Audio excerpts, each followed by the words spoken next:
গিন্নি গিন্নি এসে দেখে যাও কি এনেছি। নিশ্চয় নিশ্চয় সে 13টা কুল। এতবার করে বলে দিলাম বেজোড় সংখ্যায় কিছু না আনতে, আবার সেই একই ভুল করলে তো। তুমি যখন বলেছো তখন কি আর ভুল করতে পারি?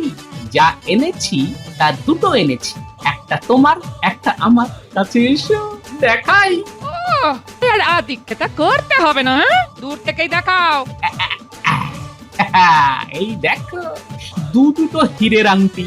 মহারাজ একটা দিয়েছিলেন, আমি বললাম মহারাজ আমার গিন্নি বলে দিয়েছে কখনোই বেজোড় সংখ্যায় কিছু বাড়িতে এনো না।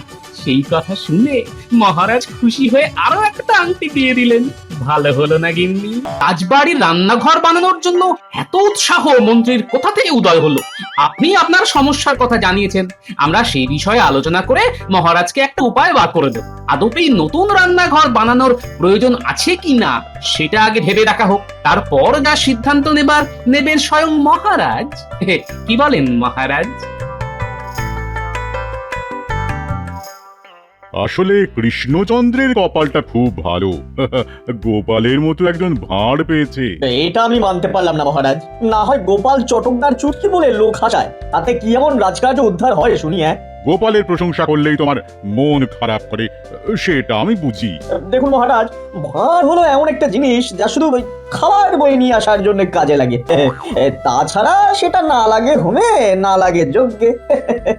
কিন্তু যাই বলো মন্ত্রী, গোপাল যে কতবার বুদ্ধি দিয়ে কৃষ্ণচন্দ্রকে রক্ষা করেছে তার তো ইয়ত্তা নেই, সেটা তো স্বীকার করবে। মহারাজ, আপনি এতটাই বুদ্ধিমান যে আপনাকে বুদ্ধি দেওয়া আমার পক্ষে বাতুলতা মাত্র।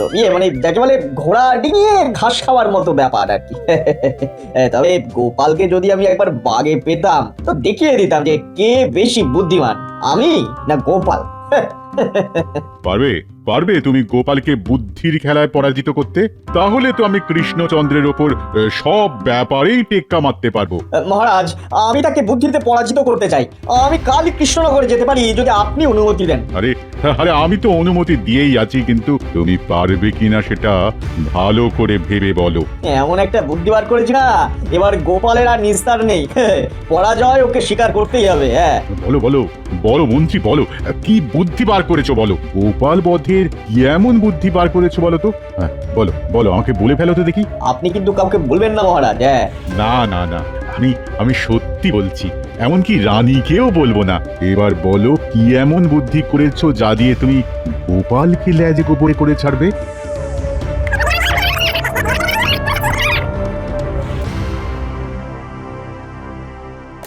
তোমার দুঃসাহস থেকে আমি স্তম্ভিত হয়ে যাচ্ছি গোপাল। রানীমা যেখানে একটা নতুন রান্নাঘর চাইছেন, মহারাজ রাজিও হয়েছেন, সেখানে উনি এলেন বলতে রান্নাঘরের কোনো প্রয়োজন নেই।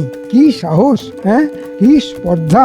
মহারাজ, গোপালকে এই স্পর্ধার জন্য জরিমানা দেওয়া উচিত। মন্ত্রী, রাজ্যের অনাহার, দুর্ভিক্ষ, অনাবৃষ্টি কোনো কিছুতেই তোমাকে এত বিচলিত হতে দেখি, কিন্তু একটা সামান্য রান্নাঘর নিয়ে তুমি যা উদ্বেগ দেখাচ্ছ, তাতে আমি তো বিশেষভাবে অবাক হয়ে যাচ্ছি। মহারাজ, এই নতুন রান্নাঘর চাইছেন স্বয়ং আমাদের রানীমা। তার এই সামান্য চাহিদাকে আমাদের মেটানো উচিত নয়? আমি তো আপনাকে বললামই, নতুন রান্নাঘরের জন্য ভালো রাজমিস্ত্রি তো আমার হাতে আছে। মহারাজ, আপনি আদেশ করলেই আমি কাজ শুরু করে দেব।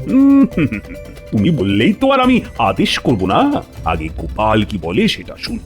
হ্যাঁ গোপাল, তুমি বললে যে নতুন রান্নাঘরের কোনো প্রয়োজনই নেই, এই কথাটার একটু ব্যাখ্যা করে বলো তো। মহারাজ, ওই রান্নাঘরের লাগোয়া যে ঘরটা আছে সেটা তো কোনো কাজে লাগে না। নতুন রান্নাঘর না বানিয়ে মাঝের দেওয়ালটা ভেঙে দিলেই হবে। রান্নাঘরটা বড় হয়ে যাবে, ব্যাস। নতুন রান্নাঘরের আর কি প্রয়োজন আছে মহারাজ? রানীমা তো বড় রান্নাঘর চেয়েছেন, তাই তো এভাবে মাঝের দেওয়াল ভেঙে দিলেই ঘর বড় হয়ে যাবে, আর গায়ে গায়ে লেগে বাসন কোসন মাটিতে পড়ে যাবে না। একেই বলে গোপালের বুদ্ধি। শেখো শেখো মন্ত্রী, তোমার উচিত গোপালের কাছ থেকে কিছুটা বুদ্ধি ধার নেওয়া। আসলে তোমার একটাই উদ্দেশ্য, কি করে আমার খরচা বাড়ানো যায়। আমার অর্থনাশ করা ছাড়া তোমার আর কোনো উদ্দেশ্যই নেই। মহারাজ, কথাতেই বলে কারোর পৌষ মাস, কারোর সর্বনাশ। মন্ত্রী মশাইয়ের জন্ম মনে হয় ওই পৌষ মাসে মহারাজ। অপূর্ব অপূর্ব মন্ত্রী, এমন ধাঁধা বানিয়েছ যে গোপাল তো একেবারে কাত হয়ে যাবে। হ্যাঁ, তোমার যে এত বুদ্ধি সেটা তো আগে জানতাম না। আপনি তো সবসময় গোপালের বুদ্ধি নিয়ে কথা বলেন, আমারও যে মাথায় কিছুটা ঘিলু আছে তা নিয়ে আপনার কোনো উৎসাহই নেই। এটা তুমি ঠিক বলেছো, তোমার বুদ্ধির দিকে আমার একটু নজর দেওয়া উচিত ছিল। যাকে তোমার বুদ্ধিতে আমি বড়ই প্রসন্ন বোধ করছি। আর একটা কথা, গোপাল যদি হেরে যায় তাহলে কৃষ্ণচন্দ্র যেন গোপালকে তার রাজসভা থেকে বার করে দেন, আর তুমি যদি হেরে যাও তবে আমি হেরে গেলে কি হবে?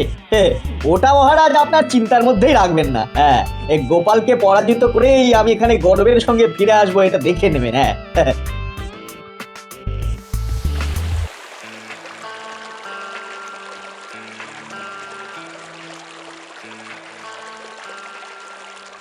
মহারাজ, গোপাল কিন্তু এবার মাত্রা ছাড়িয়ে যাচ্ছে। আমার জন্ম মাস জেনে ওর কি লাভ? আর আমি ওকে বলতেই বা যাবো কেন? মন্ত্রী মশাই, আমি একবারও জিজ্ঞেস করেছি আপনার কোন মাসে জন্ম। আমি একটা প্রবাদ বললাম, আর সেটা বলেই মনে হলো আপনার জন্ম পৌষ মাসে। আরে বাবা, 12 মাসের কোনো না কোনো একটা মাসে তো তোমার জন্ম মন্ত্রী। তোমার জন্ম যদি পৌষ মাসে হয় তাতে ক্ষতিটা কি? পৌষ মাসে জন্ম খুব ভাগ্যের মহারাজ, তাই তো বলা হয়েছে প্রবাদে, যার যত সর্বনাশী হোক না কেন মন্ত্রী মশাইয়ের সব সময় পৌষ মাস। এটা কি কম ভাগ্যের ব্যাপার মহারাজ? এই জন্ম মাস নিয়ে কথাবার্তা এবার বন্ধ হোক। গোপাল, নতুন রান্নাঘর না বানানোর কথা বলে তুমি যে আমার কত খরচা বাঁচিয়ে দিয়েছো, তার জন্য আমি তোমাকে একটা পুরস্কার দিতে চাই।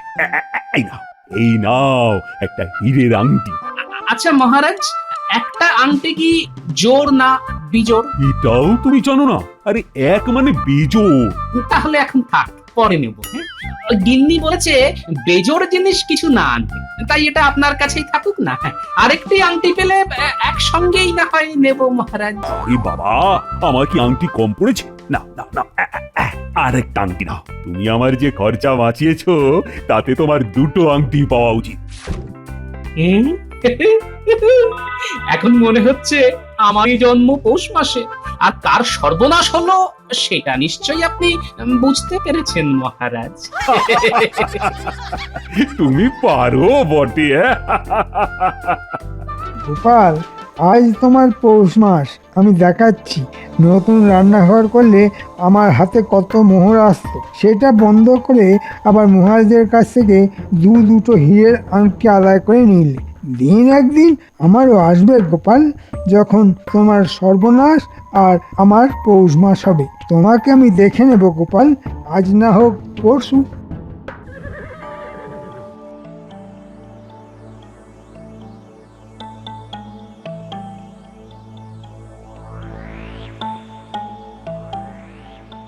আরে মন্ত্রীমশাই, আপনি এত রাতে? অত কম নয়, পৌঁছাতে দেরি হয়ে গেল। তা আপনাকে কোনো অসুবিধা ফেললাম না তো? আপনি কি কথা বলছেন? আপনাকে আমার গৃহে পেয়ে আমি ধন্য হয়ে গেলাম।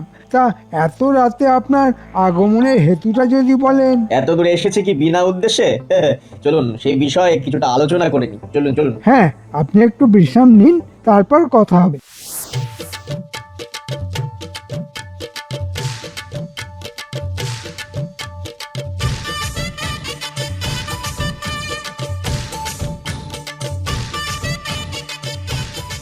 গিন্নি, গিন্নি এসে দেখে যাও কি এনেছি। নিশ্চয়ই সে 13টা কুল। এতবার করে বলে দিলাম বেজোড় সংখ্যায় কিছু না আনতে, আবার সেই একই ভুল করলে তো। তুমি যখন বলেছো তখন কি আর ভুল করতে পারি? যা এনেছি তা দুটো এনেছি, একটা তোমার একটা আমার। কাছে এসো দেখাই। আর আদিক্ষেতা করতে হবে না, দূর থেকেই দেখাও। এই দেখো, দুটো হীরের আংটি। মহারাজ একটা দিয়েছিলেন, আমি বললাম মহারাজ আমার গিন্নি বলে দিয়েছে কখনোই বেজোড় সংখ্যায় কিছু বাড়িতে এনো না। সেই কথা শুনে মহারাজ খুশি হয়ে আরো একটা আংটি দিয়ে দিলেন। ভালো হলো না গিন্নি? দুটো হীরের আংটি মহারাজ তোমায় দিয়ে দিলেন? কেন বলো তো? আমি মহারাজকে এমন একটা বুদ্ধি দিলাম যাতে মহারাজের অনেক খরচা বেঁচে গেল, তাই উনি খুশি হয়ে আংটি দিলেন। ব্যাস। মহারাজ তোমার মধ্যে যে কি খুঁজে পেয়েছেন তা আজও বুঝতে পারলাম না। বাড়িতে তোমার বুদ্ধিগুলো কি হাওয়ায় উবে যায়? আজ পর্যন্ত তো একটা বুদ্ধিও কাজে লাগলো না।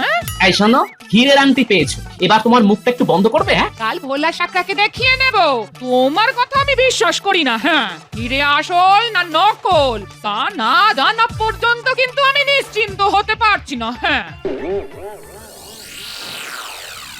এবার বলুন আপনার আসার কারণটা কি? আগে হ্যাঁ এবার বলি, আসলে আপনারও আমার শত্রু একজনই। আপনি কি গোপালের কথা বলছেন? আগে হ্যাঁ, আমাদের উভয়ের জীবনই একেবারে অতিষ্ঠ করে তুলেছে এই গোপাল। আপনার কতটুকু মন্ত্রীমশাই, ওকে নিয়ে দুবেলা আমাকে ঘর করতে হয়, সে যে কি জ্বালা তা নিশ্চয়ই আপনি বুঝতে পারছেন। কালকেও প্রকাশ্য সভায় আমাকে এমন অপমান করলো যে চোখ দিয়ে জল বেরিয়ে এসেছিল প্রায়। হ্যাঁ তা বুঝি আমি, আমাদের মহারাজও প্রতিদিন উঠতে বসতে আমায় কথা শুনিয়ে যাচ্ছে গোপালের বুদ্ধির কথা। কত আর সহ্য করা যায় বলুন তো? তা আপনি কি এখানে এসেছেন গোপালের মানহানি করতে? তাছাড়া আর কি কারণ থাকতে পারে? আশা করি আপনার সাহায্য আমি পাবো। নিশ্চয়ই পাবেন। তা আমায় কি করতে হবে? তেমন কোনো কঠিন কাজ নয়, আসলে আমি গোপালকে বুদ্ধির লড়াইয়ে পরাজিত করতে এসেছি। সেই কথাটা ওই আপনাদের মহারাজের কাছে পৌঁছে দিতে হবে। আর এই 13টি হীরের আংটি আপনার কাছে আমি গচ্ছিত রাখতে চাই। গোপাল যদি আমার আহ্বানে সাড়া দেয় তাহলে এগুলো রাজসভায় নিয়ে যেতে হবে, বুঝলেন? এগুলি আসল হিরে? এ দিয়ে আপনি কি করবেন? আসল মানে স্বয়ং আমাদের মহারাজ তার কোষাগার খুলে এই আংটি আমায় দিয়েছেন। আসল তো বটেই, 100% খাঁটি, বুঝলেন? কিন্তু 13টি কেন? নিশ্চয়ই কোনো ধাঁধা লুকিয়ে আছে এর মধ্যে, তাই না? ঠিক ধরেছেন, গোপাল বধের রহস্য লুকিয়ে আছে এই 13 সংখ্যার মধ্যে, কিন্তু সেটা আমি আপনাকে এখন বলতে পারছি না। গোপাল বধ হলে বলে দেবো আপনাকে। হ্যাঁ আপনি নিশ্চিন্তে ঘুমিয়ে পড়ুন। কাল রাজসভায় গিয়ে মহারাজকে আমি আপনার আগমনের সংবাদ জানিয়ে দেব। ঠিক আছে ঠিক আছে, আপনি আমার খুব উপকার করলেন। গোপালকে অপমান করার জন্য যতদূর যাওয়ার আমি যাব। আমার সমর্থন আপনি সব সময় পাবেন। এই মন্ত্রীর হিরেগুলি একেবারে খাঁটি। বেটা এখন ঘুমোচ্ছে, এটাই সুযোগ। যা ঘুমোচ্ছে কামান দাগলেও ভাঙবে না। আসল হিরেগুলি চুরি করে নি।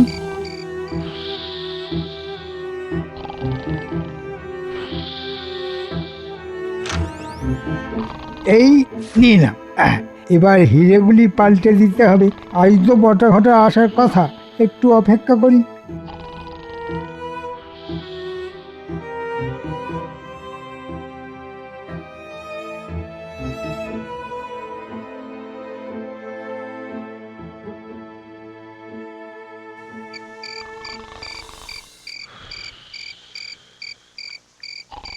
মন্ত্রীমশাই, আমরা বটা ঘটা। আসতে ডাক, এ কথা বলবি, ঘরে অতিথি আছে। আসলে রোজ রাতেই তো একবার করে আপনার কাছে আসি, যদি কোনো খবর পাই। অনেকদিন কিছুই পাইনি, আজ কিছু করতে হবে নাকি? মানে কিছু রোজগার হবে নাকি মন্ত্রীমশাই?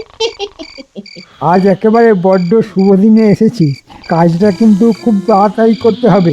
এই নে 13টা হীরের আংটি, এক্ষুনি আমার নাম করে ভোলা স্যাকরাকে ঘুম থেকে তুলে বলবি এই আংটি থেকে আসল হিরে সরিয়ে নকল হিরে বসিয়ে দিতে। আর বলবি কেউ যদি সেটা ধরতে পারে তো ভোলাকে শুলে তুলতে আমার খুব একটা সময় লাগবে না, বুঝলে? এই হিরে কিন্তু ওই 3 ভাগে ভাগ হবে, কেউ বেশি পাবে না, কেউ কমও পাবে না, এই আমি বলে রাখলাম। ঘটা পাঠশালায় কিছুদিন পড়েছিল তো, তাই সব কিছুই অঙ্ক দিয়ে হিসেব করে। আপনি কিছু মনে করবেন না, আমরা এক্ষুনি যাচ্ছি আর আসছি। ভোলা শেখরাকে দিয়ে কাজটা করিয়ে ভোরের আগেই ফিরে আসছি।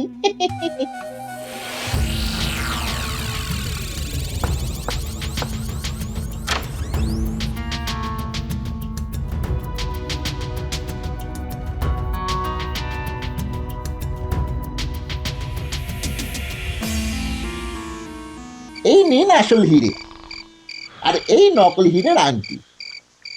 এবার আমাদের ভাগটা দিয়ে দিন। সমান ভাগ চাই কিন্তু। 13টা হিরে 3 ভাগে ভাগ করলে এক একজনের ভাগে আসবে 4টে করে হিরের আংটি, বাকি থেকে গেল একটা, সেটাকে পাবে। কেন? মন্ত্রী মশাই তো নিজের মুখেই বলেছেন হীরের সমান ভাগ হবে। এবার একটা বাড়তি হিরে কি করে 3 ভাগ করবি? আরে মন্ত্রীমশাই নিজে থেকে একটা দিয়ে দেবেন, তাহলে এক একজনের হাতে থাকবে 5টা করে হিরে। এই মন্ত্রীমশাই, আপনি একটা দিয়ে দিলেই তো 15টা হয়ে যাবে, তাই না? সত্যি অঙ্কে তোর মাথাটা খুব ভালো ছিল রে। কেন যে চুরি চামারির কাজে হাত পাকালি কে জানে।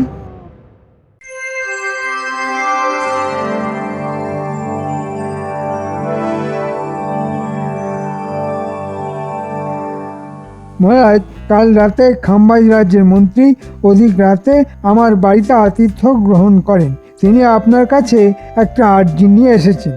আরে মন্ত্রী মশাই, আমার রাজ্যে আপনাকে স্বাগত। তা খাম্বাজ রাজ্যের সব কুশল তো? আগে হ্যাঁ মহারাজ, তিনি আসলে গোপালের সঙ্গে বুদ্ধির খেলা খেলতে আমাকে পাঠিয়েছেন আর কি। আপনি আজ্ঞা করলে আমি কি গোপালকে খেলায় আহ্বান করতে পারি? এই গোপাল, তোমাকে বুদ্ধির খেলায় আহ্বান করছে খাম্বাজ রাজ্যের মন্ত্রী মশাই স্বয়ং। তা ভেবে দেখো তুমি এই আহ্বানে সাড়া দেবে কিনা। মহারাজের শুভেচ্ছা নিয়ে এটুকুই বলতে পারি, বিনা যুদ্ধে নাহি দিব সুচাগ্র মেদিনী। তবে খাম্বাজ মন্ত্রীকে বাজি ধরতে হবে, বাজি ছাড়া খেলায় কোনো মজা নেই। হ্যাঁ হ্যাঁ গোপাল, বাজি আছে। যেমন আমার কাছে 13টা হীরের আংটি আছে, যা দিয়ে খেলা শুরু হবে। তুমি যদি খেলায় জিতে যাও তবে এই 13টা হীরের আংটি তোমার হবে, আর যদি আমি জিতে যাই তবে তুমি আর কোনোদিনও এই রাজসভায় আসতে পারবে না। কেমন? মহারাজ, খেলার প্রথম শর্তে আমি রাজি, আর দ্বিতীয় শর্ত আমার উপর নির্ভর করছে না। মহারাজ বললে আমি আর রাজসভায় আসবো না। দ্বিতীয় শর্তটা খুবই খারাপ, কিন্তু গোপালের উপর আমার ভরসা আছে, ওই জিতবে। সুতরাং আমার মত রইল। তাহলে খেলা শুরু হলো। গোপাল, আমার হাতে আছে এই 13টা হীরের আংটি।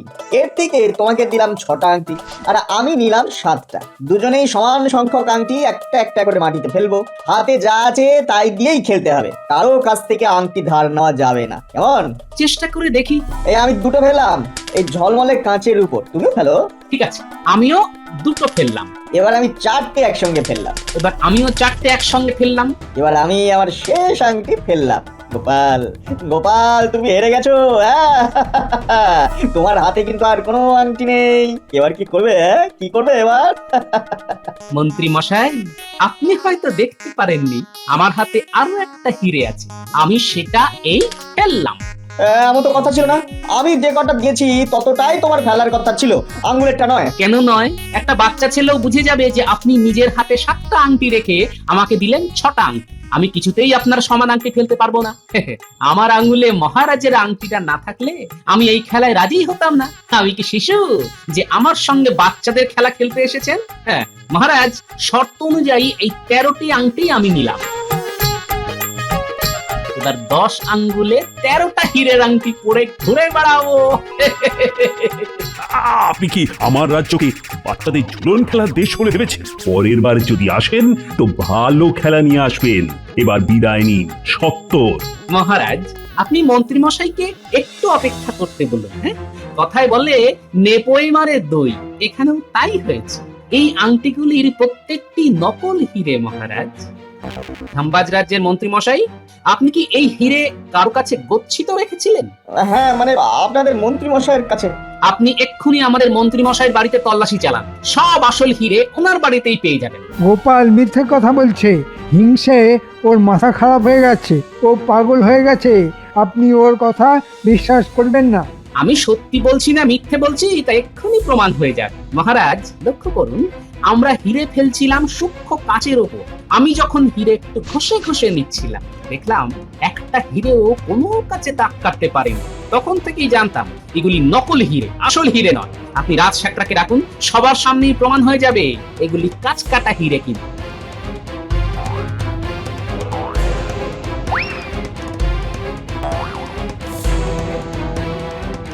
ওহে রাজ শেখরা, এই হিরেগুলি দেখে বলো তো এগুলো আসল না নকল? মহারাজ, এই যে সামনে একটা কাচের আধার দেখা যাচ্ছে, আমি সেটা হিরে দিয়ে কাটতে পারি। যদি কাটতে পারি তবে এগুলো আসল, আর না পারলে হিরেগুলি নকল। হ্যাঁ হ্যাঁ, নিশ্চয়ই পারো।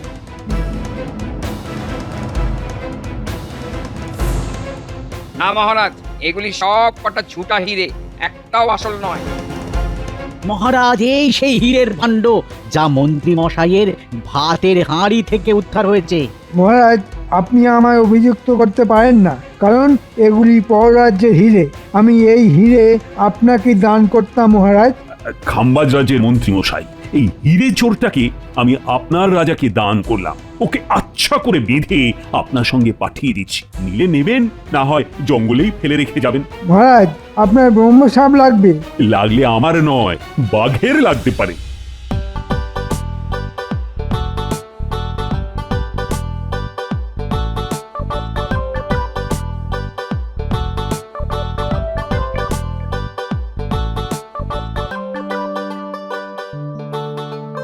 গিন্নি দেখো কি এনেছি। এ, তোমরা দীক্ষেতা দেখার সময় আমার নেই। হ্যাঁ, আরে কি এনেছি সেটা তো আগে দেখবে। বলি দেখার কি আছে শুনি, সেই তো বলবে। গিন্নি 13টা কুল এনেছি, তাই তো? হ্যাঁ, হ্যাঁ 13টাই বটে, তবে বেজোর সংখ্যা সব সময় অলক্ষণে নয়। দেখেই যাও না। সেই 13র গেরোয় পড়ে রইলে। হায় রে আমার কপাল, এত করে বলে দিলাম, এত করে বলে দিলাম, তা কে কার কথা শোনে? হ্যাঁ? বুদ্ধি থাকলে তবে তো মনে রাখবে। দেখি কি এনেছো। মাগো, এই 13টা হীরের আংটি। হ্যাঁ, তুমি আবার চুরি জামারির রাস্তা ধরনি তো? হ্যাঁ, বলি কে দিল গো? হ্যাঁ, আমার বুদ্ধির জোরে রীতিমতো রোজগার করে এনেছি, বুঝেছ? এই বাজে কথা একেবারে বলো না। হ্যাঁ, তোমার বুদ্ধি দৌড় আর কেউ না জানুক, আমি জানি একেবারে হরে হরে। হ্যাঁ, হাড়ে হাড়ে নয়, হিরে হিরে গিন্নি, হিরে হিরে।